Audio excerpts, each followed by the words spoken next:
मारे चला चल के संगे मकैया में रहती। मजा मारे चला चल के संगे मकैया में रहती।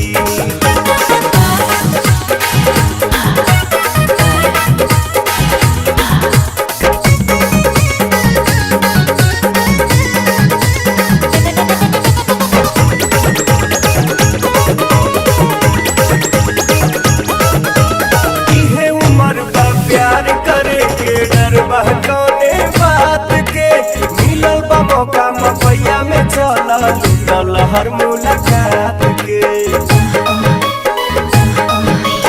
इहे उम्र बा प्यार करे के डर बहकौने बात के मिलल बा मौका मकैया में चला लूटल हर मुलाकात के।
काबू में दिल धड़के रफ्तार में, आओ ना जल्दी से डार्लिंग अब हमारा